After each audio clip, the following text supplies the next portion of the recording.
जब भी हम ऑर्गेनिक सुनते हैं तो हमारे दिमाग में ये 4 चीज़ें आती है, या तो ये केमिकल फ्री होगा, या फिर प्रोडक्शन कम होगा, या ये प्रॉफिट कम देगा, या फिर ये महंगा होगा। तो आज हम यही डिस्कस करने जा रहे हैं कि ऑर्गेनिक फार्मिंग के बारे में अभी तक कई सारे मिथ फैले हुए हैं, तो हम आज उन मिथ्स को ब्रेक करेंगे। तो आज का वीडियो देखने के बाद आप लोगों को पता चलेगा कि ऑर्गेनिक फार्मिंग सिर्फ एक ट्रेंड नहीं बल्कि एक सस्टेनेबल और प्रॉफिटेबल फार्मिंग का तरीका है।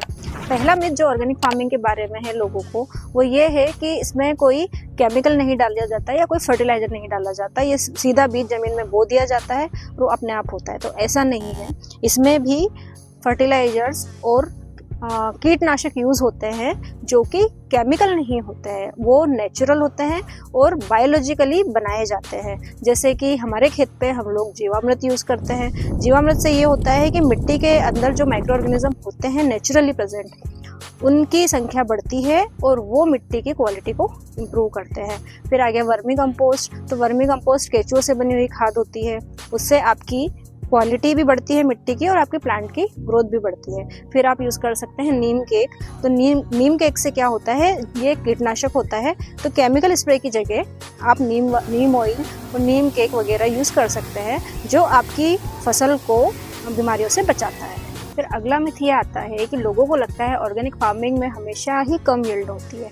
तो ऐसा नहीं है, ऑर्गेनिक फार्मिंग में भी आप यील्ड को बेटर कर सकते हैं। शुरुआत के कुछ सालों तक यील्ड कम हो सकती है क्योंकि सॉइल को रिकवर होने में टाइम लगता है। हमसे पहले जिस भी किसान ने फार्मिंग की है उन्होंने क्या केमिकल्स डाले हैं हमको नहीं पता, तो सॉइल की क्वालिटी को इम्प्रूव करने में भी हमको टाइम लगता है। लोग ये सोचते हैं कि हम केमिकल्स यूज़ करेंगे तो ही ज़्यादा यील्ड आएगी, तो ऐसा नहीं है। हम ऑर्गेनिक फार्मिंग करके भी हमारे प्रोडक्शन को बढ़ा सकते हैं। उसके कई तरीके हैं, जैसे कि हम क्रॉप रोटेशन कर सकते हैं। दूसरा है आप मल्चिंग यूज़ कर सकते हैं। मल्चिंग से ये होता है कि मॉइस्चर रिटेन रहता है पौधों का, जड़ों का, और वीड्स भी कम ग्रो होते हैं, तो उससे आपके प्लांट्स की हेल्दी ग्रोथ होती है। फिर थर्ड ये है कि आप बायोलॉजिकल फर्टिलाइजर यूज़ कर सकते हैं, जैसे जीवामृत हो गया, वर्मी कंपोस्ट हो गया। तो ये क्या करते हैं, धीरे धीरे करके प्लांट्स को न्यूट्रिएंट भी पहुंचाते हैं और आपकी मिट्टी की क्वालिटी को भी इम्प्रूव करते हैं। तो इससे ये होगा कि आप धीरे धीरे जो ऑर्गेनिक फार्मिंग से है केमिकल फार्मिंग के बराबर ही प्रोडक्शन ले सकते हैं, लेकिन आपको कुछ साल मेहनत करनी पड़ेगी।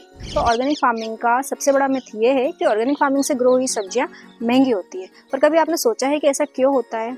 ये इसलिए है क्योंकि ऑर्गेनिक फार्मिंग करने में किसान को टाइम लगता है। जो ऑर्गेनिक तरीके से हम फर्टिलाइज़र बनाते हैं ये एक लंबी टाइम टेकिंग प्रोसेस है, टाइम कंज्यूमिंग प्रोसेस है, तो उसमें खर्चा ज़्यादा आता है। सॉइल को नेचुरली ही प्रिपेयर करने में टाइम लगता है, तो किसान की लागत तो बहुत लगती है लेकिन उसको रिटर्न 2-3 साल में आता है। और फिर तीसरा कारण ये है कि ऑर्गेनिक फार्मिंग से शुरुआत में यील्ड कम आती है, तो किसान को कहीं ना कहीं तो अपनी भरपाई करनी ही पड़ेगी। तो आप ये सोचिए कि 10-20 रुपये एक्स्ट्रा देके आप एक हेल्दी और फ्रेश और केमिकल फ्री सब्जियां खा रहे हैं, ना कि महंगी। तो ये आपकी एक अच्छी हेल्थ के लिए इन्वेस्टमेंट ही है।